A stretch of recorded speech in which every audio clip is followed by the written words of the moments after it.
Thank you, Mr. Chairman, Mr. Secretary. Thank you for being here. Let me start with what I hope is a simple question. Do we need to have more or fewer people coming to our southern border?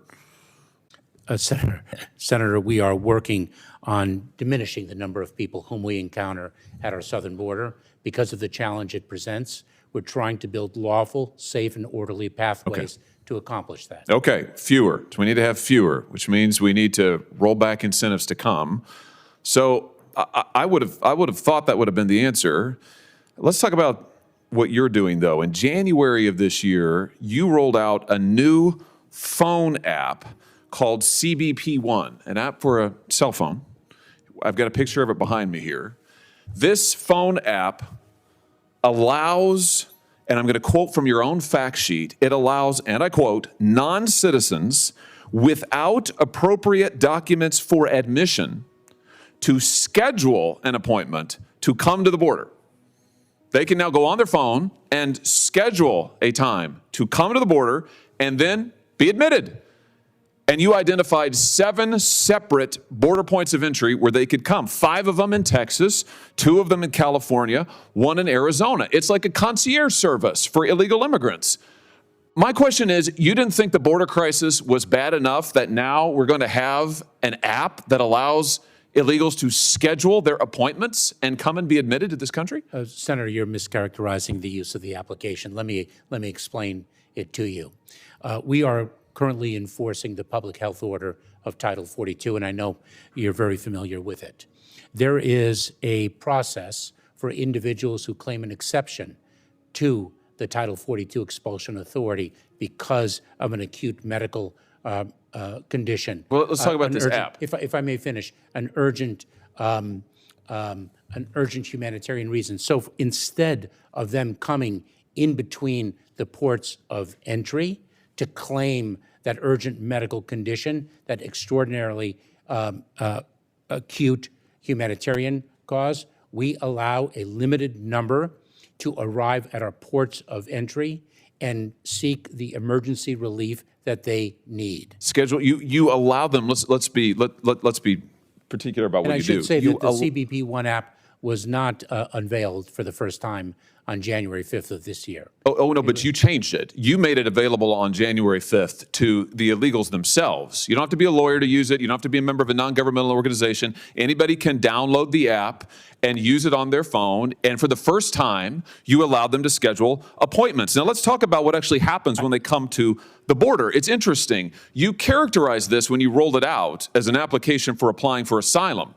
But nowhere on the app do you actually require the illegal migrants to apply for asylum or to claim asylum or anything about asylum. And in fact, when they then get to the border, you don't ask them questions, you don't do interviews, you just release them. Here's the Texas Monthly, not a notable conservative outlet, who reports, and I quote, "At no point does the app ask users, are you seeking asylum?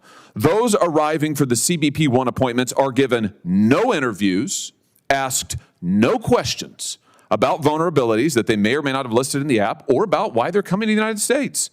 They're simply released into the country," end quote. So rather than building a wall, Mr. Secretary, you have built Ticketmaster for illegal immigrants. You are, Senator, you are conflating programs. Let me explain just respond to this. Is it true that they are given no interviews, asked no questions, and simply released into the country? Let me explain to you what we announced on January 5th. No, I want you to explain to me what's happening. I know what you announced. I read it to you. So I will explain to you what is happening. Are they given interviews? Let's start with that. Are they given interviews? We were previously experiencing That's starting to sound like a no. Well, let's just hone in here. Mr. Secretary, my time is very limited. I don't mean to interrupt you, but I want to drive to some clarity here. The Texas Monthly has reported that once illegal immigrants go on their phone and reserve their time to come to the border, once they use your concierge service that you've created for them, when they come, they are given no interviews. They are asked no questions about any vulnerabilities. They are simply released into the country. Is that happening? Senator, you are mistaken. And if I may explain.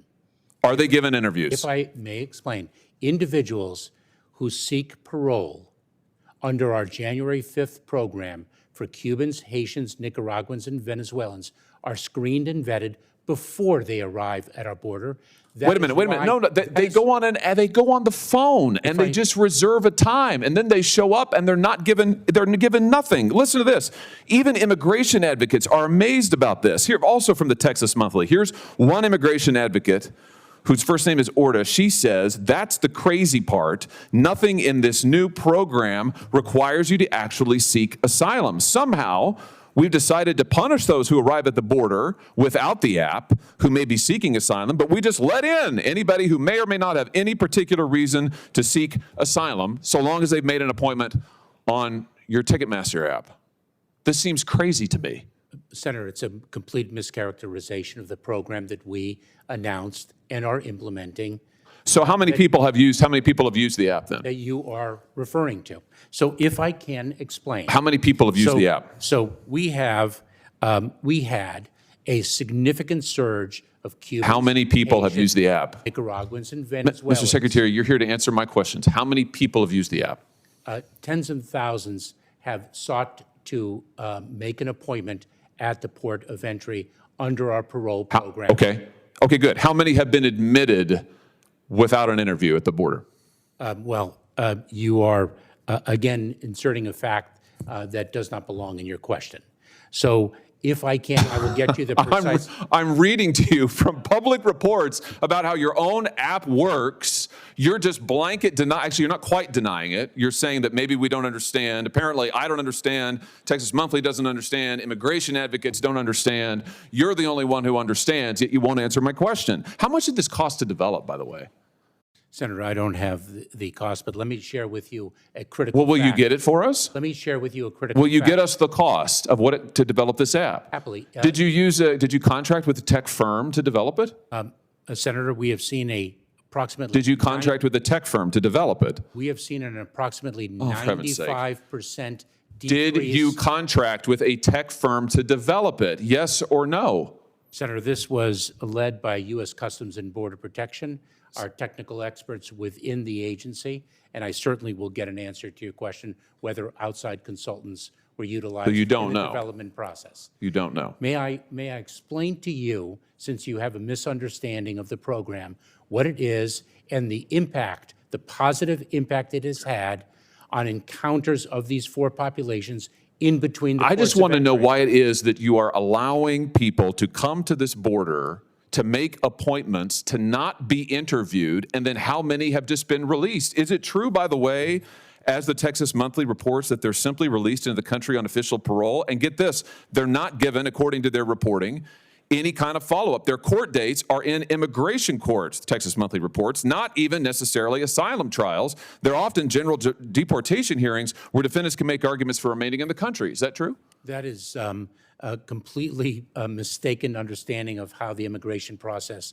works. That language is completely confusing and erroneous. Well, it is confusing. What's confusing is why anybody would think that an app like this, to allow illegal immigrants to literally reserve a time to come to the border and then be ushered in without an interview, without follow-up, without tracking, is stunning. It's absolutely stunning. Let me ask you in my very short time remaining something else about Chinese nationals. I've only got a minute left. That is false. Let me ask you about the Chinese nationals who we all saw coming over the border, busloads of them, and then being released in the American interior. What's the percentage increase of Chinese nationals who crossed the border this year, Mr. Secretary? Let's just focus on maybe the Rio Grande Valley sector. The number of Chinese nationals encountered at our southern border has increased significely. Do you know how much? Over the past, I don't have the precise I do. It's 900% just in the Rio Grande Valley sector. Are any of these people who came in this bus, these Chinese nationals, members of the Chinese Communist Party? Senator, if an individual presents a national security or public safety threat, we detain them during the pendency But that's not what I asked. I asked if they're members of the CCP. during the pendency of their removal proceedings. Are any of these individuals members of the CCP? So I think there's about 70 who came on this bus. If indeed they are determined to be a national security threat or a threat to public safety, we detain them pending their removal proceedings. Were any of these individuals detained, or were they released into the interior of the country? I don't have awareness of that particular group of individuals And so you don't know if any of them were members of the CCP? Or actually, you do know, you just won't say. I don't know from the photograph, Senator, to whom But you're surely you precisely know about the folks who, you've read this report, you're the Secretary of Homeland Security, you're aware of these individuals. Were any of them members of the Chinese Communist Party coming into this country? Senator, you're providing me with a group of individuals without names, identities, or So you're not information. familiar with this incident that was widely reported on at the southern border? Don't you think it's strange that we have busloads of Chinese nationals coming across our southern border?